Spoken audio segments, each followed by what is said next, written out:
बच्चों, मुझे number of views देख करके ये पता चला कि आप लोग इस प्रकार की वीडियो लेक्चर की पढ़ाई में इंटरेस्ट ले रहे हैं। ये मेरे लिए बड़े प्रसन्नता की बात है। इसके अतिरिक्त मैं अपने प्रधानाचार्य श्री भूपेंद्र कुमार सिंह को बहुत बहुत धन्यवाद देना चाहूँगा, जो उनका समर्थन मिल रहा है और सराहना मिल रही है। पिछले वीडियो लेक्चर में आप लोगों ने देखा कि मानक हाइड्रोजन इलेक्ट्रोड की सहायता से किसी भी धातु इलेक्ट्रोड, जैसे वहाँ पर जिंक इलेक्ट्रोड और कॉपर इलेक्ट्रोड की चर्चा हमने किया था, किसी भी इलेक्ट्रोड का मानक इलेक्ट्रोड विभव ज्ञात किया जा सकता है। जब हम मानक हाइड्रोजन इलेक्ट्रोड से किसी धातु इलेक्ट्रोड को जोड़ते हैं तो या तो उस धातु इलेक्ट्रोड पर ऑक्सीकरण की क्रिया होती है, जैसे जिंक की प्लेट को जब हमने जिंक सल्फेट विलयन में डुबोया था, बताया था, तो इस प्लेट पर ऑक्सीकरण की क्रिया होती है, ऑक्सीडेशन की क्रिया होती है और इसे एनोड कहते हैं। इसी प्रकार जब हम कॉपर की प्लेट को मानक हाइड्रोजन इलेक्ट्रोड से जोड़ते हैं, ये कॉपर सल्फेट विलयन है, तो इस प्लेट पर, कॉपर की प्लेट पर रिडक्शन की क्रिया होती है, अपचयन की क्रिया होती है और इसे कैथोड कहते हैं। संक्षेप में हम ये कह सकते हैं कि मानक हाइड्रोजन इलेक्ट्रोड के सापेक्ष कुछ धातुओं के इलेक्ट्रोड कैथोड की भांति कार्य करते हैं, जबकि अन्य धातुओं के इलेक्ट्रोड एनोड की भांति कार्य करते हैं। जिस प्लेट पर या जिस इलेक्ट्रोड पर ऑक्सीकरण की क्रिया होती है उसे एनोड कहते हैं और जिस पर अपचयन या रिडक्शन की क्रिया होती है उसे कैथोड कहते हैं। परंपरा अनुसार यह देखा गया कि अपचयन विभव, मानक अपचयन विभव को ही इलेक्ट्रोड विभव माना जाता है। यद्यपि इलेक्ट्रोडों पर अभिक्रियाएं दोनों प्रकार से दिखाई जा सकती हैं। जैसे यदि हम जिंक इलेक्ट्रोड को दिखाएं, यहाँ जिंक का रिएक्शन लिखा हुआ है अपचयन के रूप में। यदि हम जिंक आयनों का, Zn++ आयनों का अपचयन दिखाते हुए और इसका इलेक्ट्रोड विभव निकालें, ज्ञात करें, तो ये जिंक आयन है एक्वस सॉल्यूशन में और इलेक्ट्रॉन ग्रहण करके जिंक सॉलिड में चेंज होते हैं।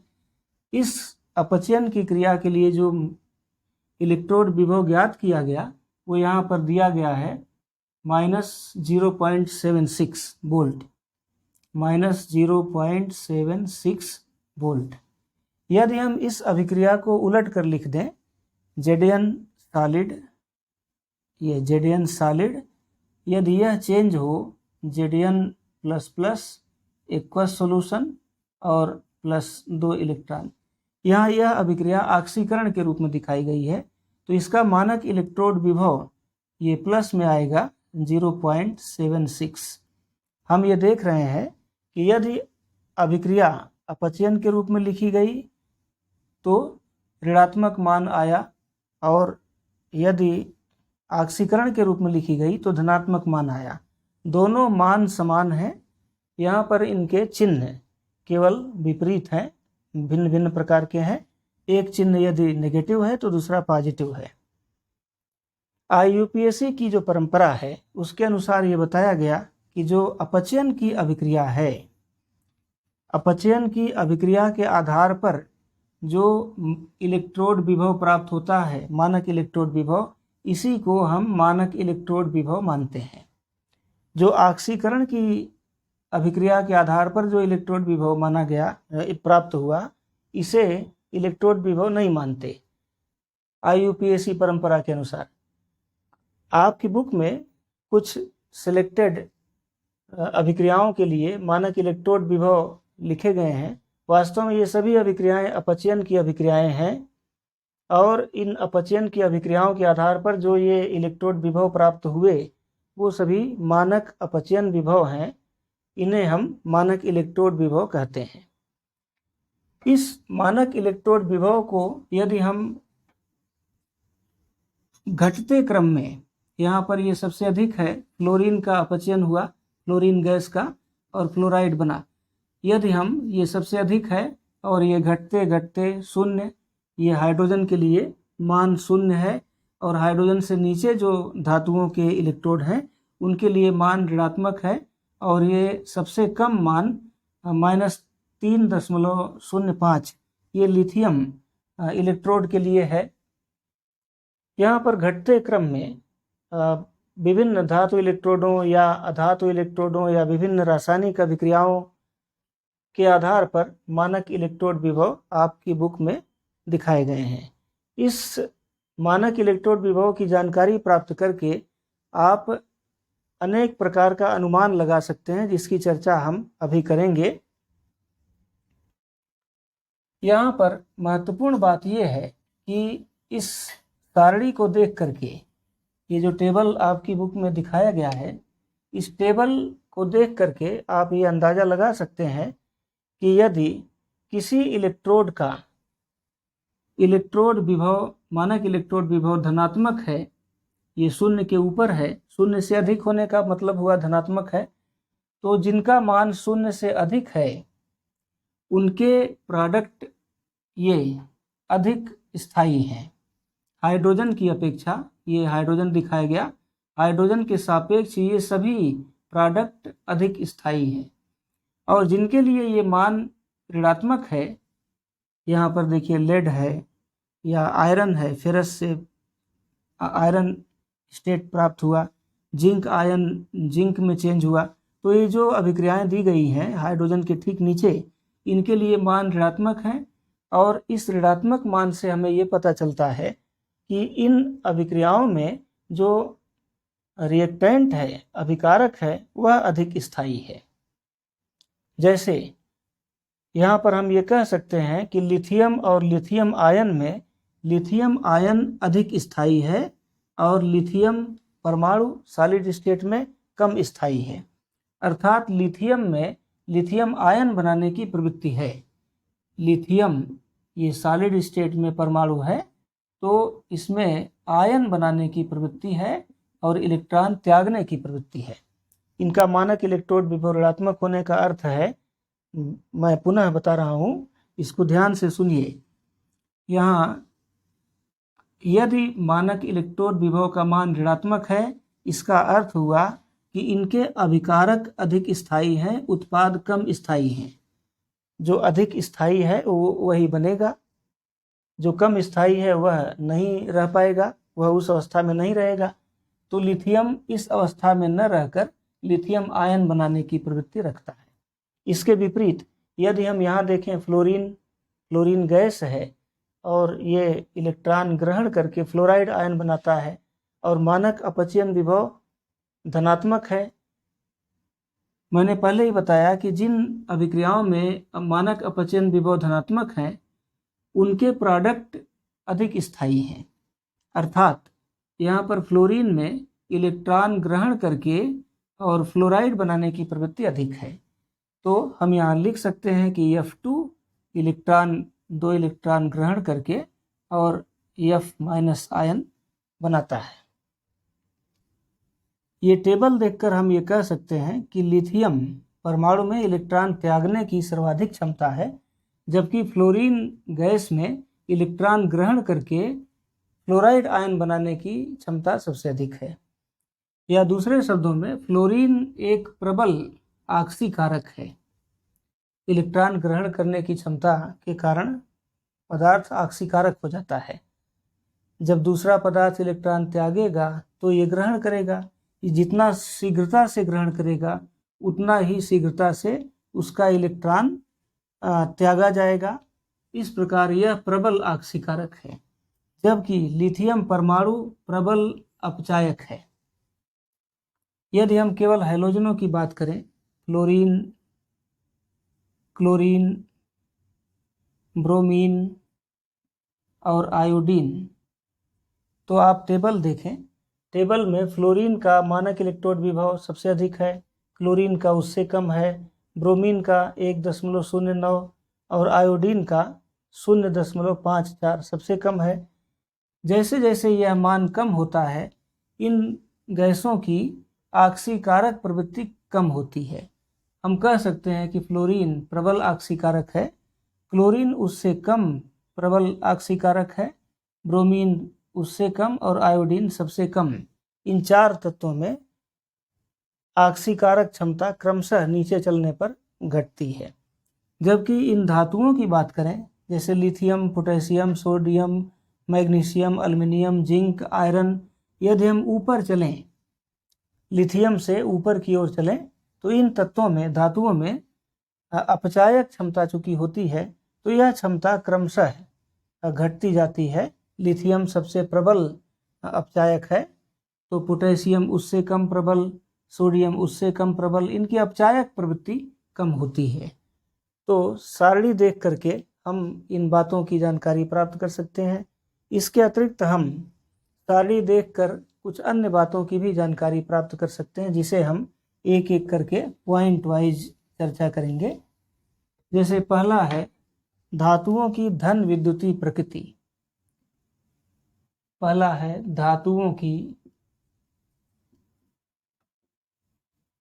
का धन विद्युतीय लक्षण।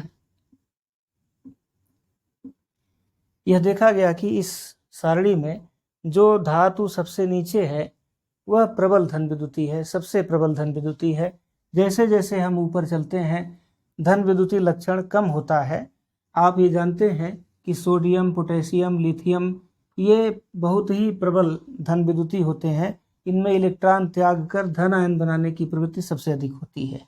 जैसे जैसे हम ऊपर चलते हैं magnesium, aluminium, zinc, iron, hydrogen तक चलते हैं, तो इनमें यह क्षमता धन विद्युतीय लक्षण कुछ कम होता है। और जब हम हाइड्रोजन के ऊपर जैसे कॉपर, सिल्वर को देखें, तो इनमें धन विद्युतीय लक्षण नहीं होता, बल्कि इनके आयनों में इनका मानक इलेक्ट्रोड विभव धनात्मक है 0.80, कॉपर का 0.34, ये धनात्मक है। तो इससे ये पता चलता है कि इनके आयनों में इलेक्ट्रॉन ग्रहण करने की प्रवृत्ति है, इन परमाणुओं में इलेक्ट्रॉन त्यागने की प्रवृत्ति नहीं है। अतः ये बहुत ही क्षीण धन विद्युतीय तत्व है। ये सिल्वर और ये कॉपर क्षीण धन विद्युतीय।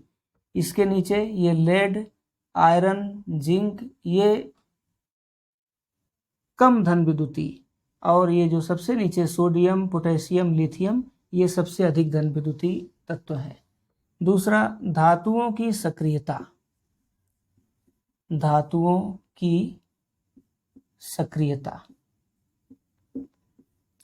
जो धातु जितना ही नीचे है, जैसे लिथियम सबसे अधिक सक्रिय है, इसमें इलेक्ट्रॉन त्याग कर धन आयन बनाने की प्रवृत्ति और अभिक्रिया करने की प्रवृत्ति अधिक होती है। आप ये जानते हैं कि लिथियम, पोटेशियम, सोडियम ये साधारण ताप पर भी वायु से क्रिया कर जाते हैं। इसी प्रकार मैग्नीशियम गर्म करने पर ये जल से क्रिया करता है, इसकी सक्रियता कुछ कम होती है। जैसे जैसे हम ऊपर चलते हैं सक्रियता घटती है। कॉपर और सिल्वर की सक्रियता इतनी कम होती है कि ये निष्क्रिय तत्वों के अंतर्गत रखे जाते हैं, और इन तत्वों को हम आदर्श धातुएं कहते हैं। इन्हें क्वाइनेज मेटल या सिक्का धातुएं भी कहते हैं। ये निष्क्रिय हैं, इसलिए पुराने समय में सिक्के ढालने में इनका उपयोग किया जाता था। आपने सुना होगा कि चांदी के सिक्के, तांबे के सिक्के, सोने के सिक्के ये सभी निष्क्रिय धातुओं के सिक्के होते हैं। तीसरा, ये जो आक्सीकारक हैं जैसे फ्लोरीन है, क्लोरीन है, ब्रोमीन है, आक्सीकारकों की आक्सीकारक प्रवृत्ति यहाँ पर लिख सकते हैं आक्सीकारक प्रवृत्ति।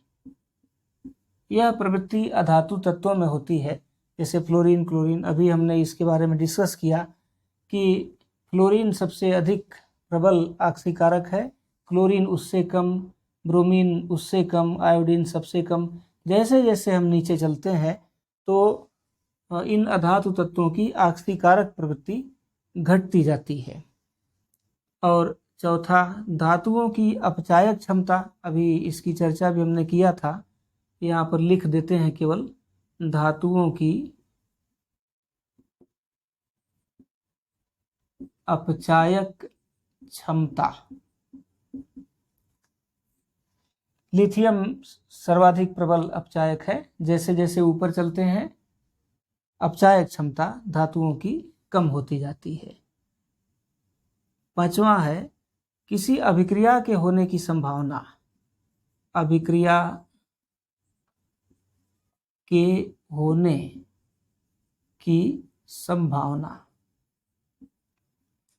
यहाँ पर मैं दो अभिक्रियाएं लिख रहा हूं, एक है Zn प्लस CuSO4 बराबर ZnSO4 प्लस Cu, और दूसरी अभिक्रिया इसी को उलट कर लिख रहा हूं, Cu प्लस ZnSO4 बराबर CuSO4 प्लस Zn।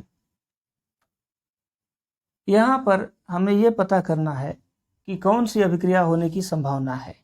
यहाँ ध्यान दीजिए, ये जिंक का स्थान हाइड्रोजन के नीचे है, जबकि कॉपर का स्थान हाइड्रोजन के ऊपर है।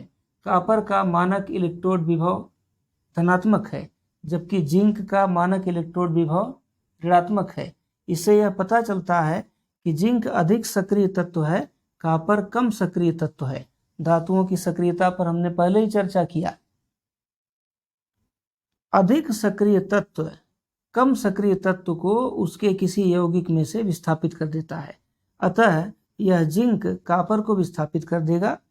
क्योंकि जिंक का स्थान नीचे है, कॉपर का ऊपर है, नीचे की धातु ऊपर की धातु को उसके लवण के जलीय विलयन से विस्थापित कर देती है। यदि हम इस संदर्भ में देखें तो यह अभिक्रिया संभव नहीं है, क्योंकि कॉपर कम सक्रिय तत्व है। यहाँ पर दिखाया गया है कि जिंक धातु को कॉपर द्वारा विस्थापित किया जा रहा है, जो कि संभव नहीं है। इस श्रेणी से हमको पता चलता है। इस प्रकार हमें मानक इलेक्ट्रोड विभव की जानकारी से अनेक बातों की जानकारी होती है। ये इस सारणी का उपयोग है।